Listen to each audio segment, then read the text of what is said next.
Hello Cambly learners, it's me again, Cambly Tutor Yuri. And today we'll be going over phrasal verbs and how to correctly use them. First off, let's start with a definition. Phrasal verbs are verbs that consist of two or more words, with the first word being a verb and the second word usually being a preposition or an adverb. And these phrasal verbs, can be tricky to learn, but they are important to understand if you want to speak English fluently and confidently. But because there are quite a variety of phrasal verbs that cover different themes, today we're only going to do one of those phrasal verb themes. Today we're going to cover phrasal verbs used related to food. And by the end of this lesson, you'll be able to use some common food phrasal verbs in your own conversations. The first food phrasal verb we're going to learn today is whip up. This means to quickly make something, often in the kitchen. For example, I can easily whip up a batch of cookies in no time. Can you repeat that with me? Whip up.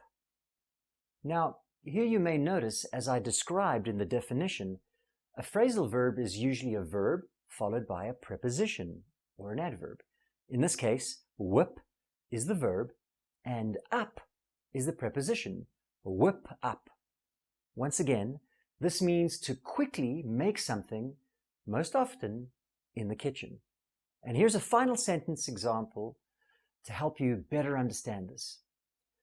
I'm so hungry, I'm going to whip up a bunch of chocolate chip cookies. Now the second food phrasal verb we're going to learn today is spice up. This means to add something to a dish to make it more interesting or flavorful, often with spices or seasonings.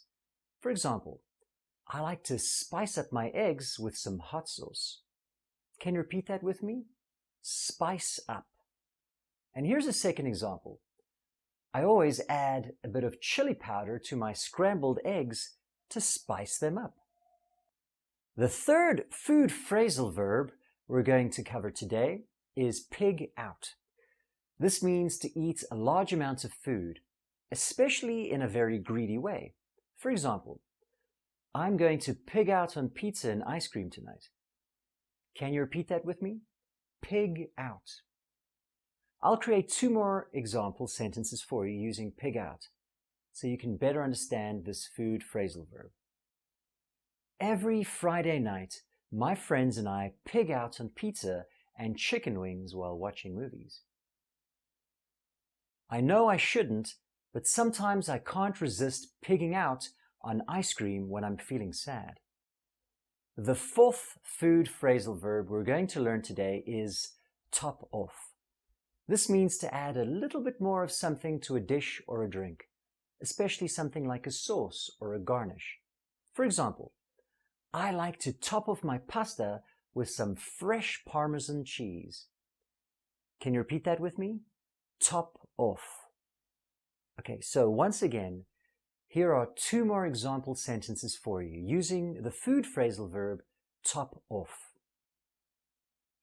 I like to top off my pancakes with a little bit of maple syrup and a handful of fresh berries. To make the perfect pasta, you need to top it off with some grated Parmesan cheese. Our final phrasal verb today is wolf down.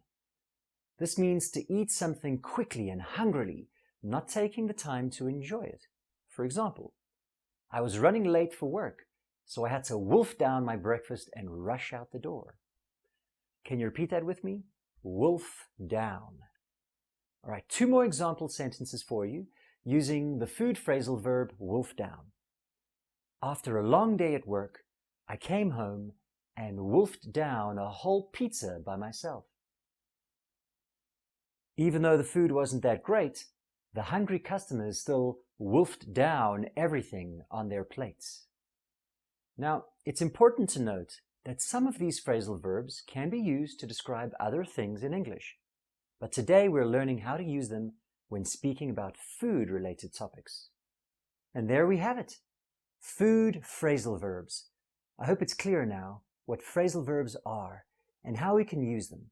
For those of you who are unfamiliar with Cambly, Cambly gives you instant access to friendly native English speakers, like me. And you can take English lessons anytime, anywhere, right from your phone or your computer. So schedule your next lesson with me or any of our amazing tutors using the link below.